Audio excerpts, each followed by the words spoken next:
Why do you have those bags? Where are you going, Agatha? I've already decided. I'm moving out. What? Now? You're leaving now? Where are you going? What? What has happened? Why are you moving out? I don't want to disturb anyone. I think Victor and I need to lead separate lives. Victor needs his freedom. I'm so upset. Not everyone has the same character. Elena, you're timid and shy. Victor's more reserved. Not everyone is sociable and outgoing like me. I'm too demanding. Now you're being dramatic. I don't fit in here. I'm leaving. I'm going to Betty's. Upset? Does it mean sad? Yes, a combination of sad and angry. Perhaps you didn't like the new furniture Victor bought while you were away. She said she liked the bookcase. Anyway, you're not moving out. Don't be ridiculous. Where will you live? I'm going to stay with Betty for a few weeks. Then I'll decide. Are you two fighting? No. Well, we had an argument last night. You just have to respect other people's decisions more. That's all. You don't have to move out. I think Victor is saying you just have to give him more space. But you don't have to move house to do that. Agatha, it won't be the same without you here. It's just sometimes you're stubborn and selfish. But you're also very caring. Loyal, generous, funny. Funny like fun. Humorous. I'm demanding and bossy too, right? Listen, you two. I think we all have to calm down. I don't understand all the words you're using, but insulting each other is not going to help. Victor, you have a lot to do, and I am sure you've been a little anxious recently. Sorry, Agatha. When I'm studying for exams, I become very nervous. This is an important time for me. See? Agatha, he's apologizing, and I'm sure he's going to be kind and understanding from now on.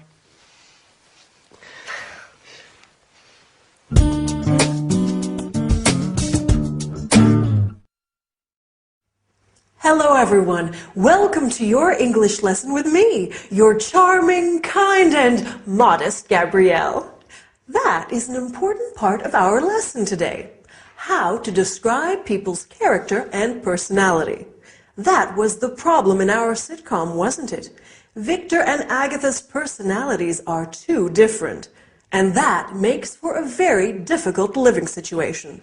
So, as well as describing personality, we will also review the future tense, using will, going to, and the present continuous and the present simple, and study the expression have to in the future. Oh, I'm giving a party next Saturday. It's Dylan's birthday. Are you going to come? Sure, you'll love it. Right, first let's review the future tenses. Do you remember when we use the verb to be plus going to? That's right. We use it to talk about future plans and intentions.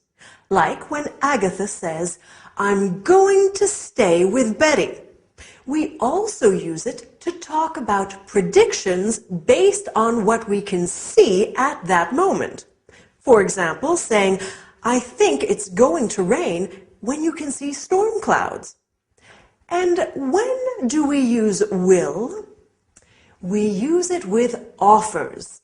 I will help you carry your bag. Promises. I won't come home late. Predictions without evidence. You'll love the film. And instant decisions.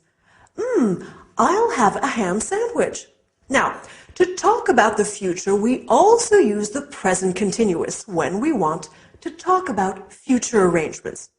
For example, if I say, I'm meeting my friends tonight, I am talking about something that I have arranged to do. He's flying to Rome tomorrow. We're playing volleyball in the morning. We can also use the present simple for fixed future arrangements. I start my Spanish course next week. It begins at 9 o'clock. Wow, there are a lot of ways to talk about the future. Can you remember them all? Don't worry, you will. That's a promise. If we want to say that someone has to do something in the future, we use the expression will have to. For example, if you want to speak English well, you will have to study hard. If I want to buy a new car, I will have to save lots of money. Will have to stays the same in all persons. So we can also say, if Dylan wants me to cook dinner, he will have to wash the dishes. Okay, for his birthday, I'll do everything. Now, let's look at some ways that we can talk about character and personality. As I said before, I think I am charming, kind, and definitely modest. How about you? Are you timid and shy like Elena, or reserved like Victor? Or maybe you are like Agatha, sociable, loyal, and generous, but also stubborn, selfish, and demanding. My Dylan is such a sweet and caring man, but he can also be very moody at times. Lady Coco is loving and affectionate when she wants food, but she can be quite aggressive if I try to give her a bath. It's not easy being a mom. Speaking of which, I think it's bath time now for my little kitty cat. Wish me luck. See you next time. Bye.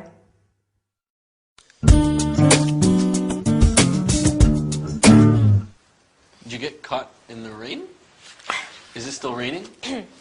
Well, I wasn't swimming in the Thames.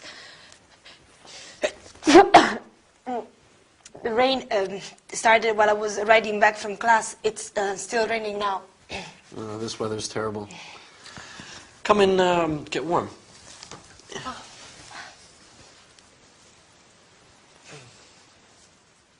There you go. Is Agatha home?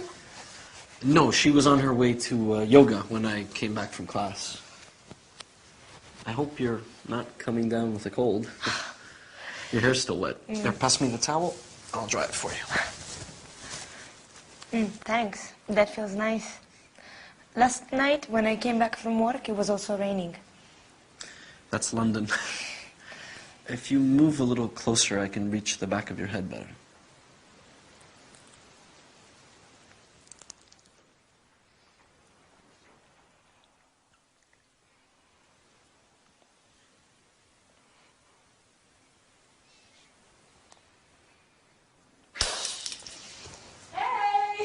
It's just me.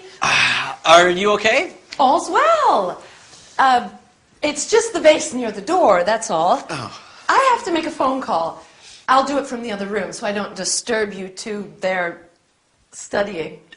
You don't have to. We can go upstairs. I can go to my bedroom, and Elena is better off drying her hair in the bathroom. Yes, of course.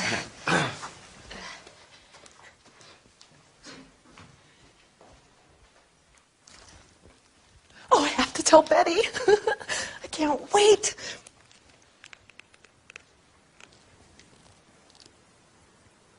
Good morning. May I speak to Betty Summers, please? Betty, you'll never guess. Betty? Oops. Sorry, wrong Betty.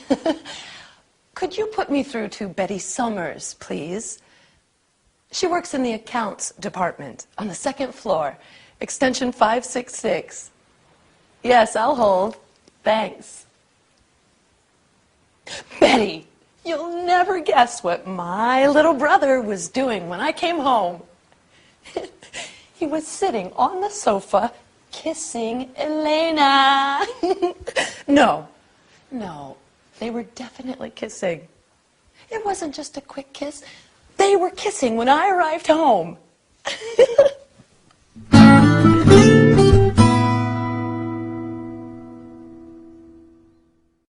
No, no, listen, Mom, I have to go. My lesson is starting.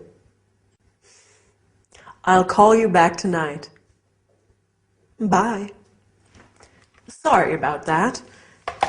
My mom loves talking on the phone. It's sometimes difficult to get her to stop. Well, how about the sitcom today? It was getting pretty steamy on the sofa, wasn't it? Anyway, let's look at what we are going to study today. First, we will look at the past continuous. For example, I was walking. You were dancing. Then we will look at some prepositions of place and movement, such as in, on, at, and by. Then finally, we will learn some language used on the telephone. Okay? Let's get started. So, when poor Elena came in, she said that the rain started while she was riding back from class. This is an example of the past continuous. The verb to be in the past, so was or were, plus the verb in ing. I was cycling. You were speaking. She was studying. We use the past continuous to describe an action that was in progress in the past. We often use it with the past simple to describe a long action interrupted by another action. For example, I was walking down the street when I saw John. She was washing the car when it started to rain. We also use it to describe two past actions happening simultaneously. As Agatha said, he was sitting on the sofa kissing Elena, meaning he was sitting on the sofa and he was kissing Elena. I was cutting the vegetables while Dylan was pouring the wine. Do you see? Now, let's look at some prepositions of place and movement. Has anyone seen my bag?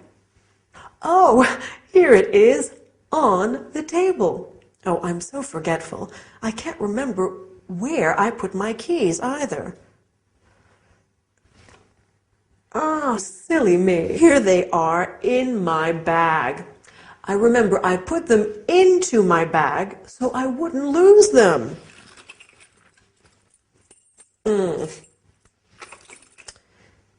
And my glasses? Where are they? Ah, they are in here too. I think I'll take them out of the bag so they don't get broken. Maybe I'll put them onto my head. For safekeeping. That's better. Now, after the lesson, I'm meeting my friend Jade for coffee. I'm meeting her at the flower shop on the high street by the park.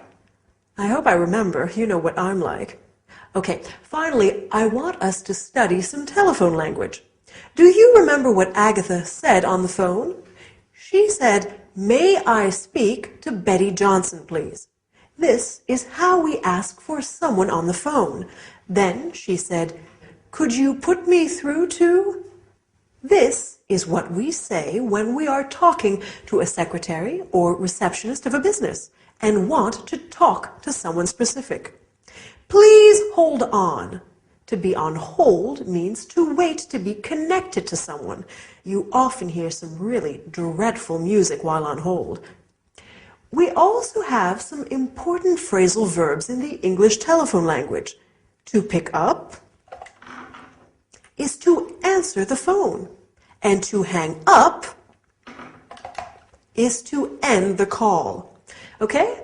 So now you know how to have a phone conversation in English. Good work. Well, that's all for today. See you next time, or maybe give me a call. Do you want green tea or black, Agatha? Oh, green, please. It's supposed to be very good for you. You've never had green tea before, Agatha. You said it tastes bitter. Are you starting a new diet? No, I just think I need to be a little healthier. When I was a young girl, I loved watching Mother make afternoon tea. Her grandmother taught her how to make a proper pot of tea. When we were children, Agatha and Betty would help Mom make her special jam drop biscuits. Oh, what are jam drop biscuits? They're biscuits, which you push your thumb into to leave a little hole to put the delicious homemade strawberry jam into. Dad and I love them. Our cousins always had apple cakes with their tea, but jam drops were our favorite. Although Aunt Mary has always made marvelous jams. This tea is good. Mom sent it from Manchester. That's where our grandmother's from.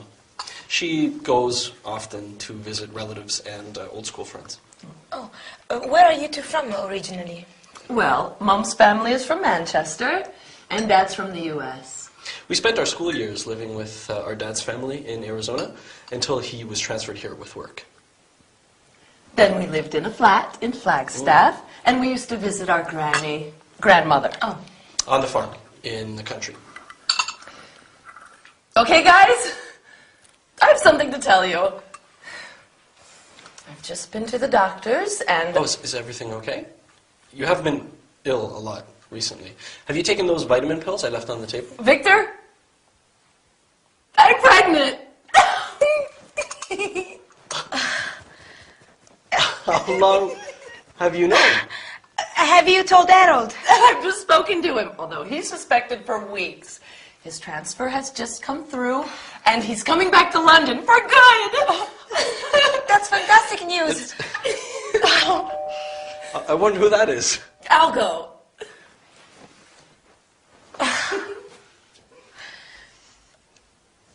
Harold! Oh, what a surprise!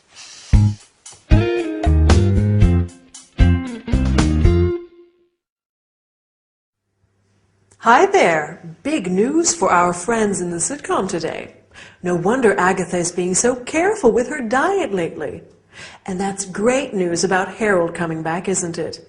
Anyway, on with today's lesson. We're going to study the present perfect. For example, I have lived here for 2 years. Then we are going to look at questions and expressions with the word like. I like tea. I would like some carrot cake. Do you remember what Lady Coco is like? Here she is. I'm sure you like her. Finally, we will look at how to describe your childhood. I'm curious. Are you ready? Let's get started. So, in the sitcom today, Elena said, "You've never had green tea before." This is an example of the present perfect. We make the present perfect with the verb have plus the past participle of the verb. I have seen this film twice. We use the present perfect to talk about experiences in our lives when the time is not really important. I have been to India. I have been to South Africa. I've been to France, for example. We can also use it to describe an action that started in the past and continues up to now. He has lived here since 1999. It means he's still living here. I've been singing since I was a child, and I keep doing it now. Another use of the present perfect is to describe an action that happened in the past that has a result in the present, an influence on it. Have you done your homework? Yes, I have. So you can go out now. Agatha said, I've just spoken to him, and now he knows everything. We use the word just when the action happened very recently. You have just learned how to use the present perfect. Well done. Now, let's look at the word like. We use like in many ways. For example, I like chocolate, and I would like some chocolate ice cream. We can also say, I look like my mom. He looks like a rugby player, to describe somebody's physical appearance. We can use like to compare things. Your hair is like silk, or your eyes are like stars. We can also say, what is he like? to ask about someone's appearance and personality. What is Dylan like? He's kind, generous, and very handsome. Compare this to the question, how is he? He's fine, thanks. We ask, how is he, when we are inquiring about someone's health and well-being. How are you? I hope you are fine as well. In our sitcom today, Agatha talks about her past. When we talk about our childhood, we often say, when I was a little girl, or when I was 14. We talk about our past using the simple past tense. Victor says, we spent our school years living with Dad's family. This is another way of describing our childhood. Agatha says, we used to visit our granny. We use used to talk about things that we did regularly in the past. When Lady Coco was a kitten, she used to play with her tail all day long. Anyway, that's all we have time for today. Hope you enjoyed the lesson. Bye!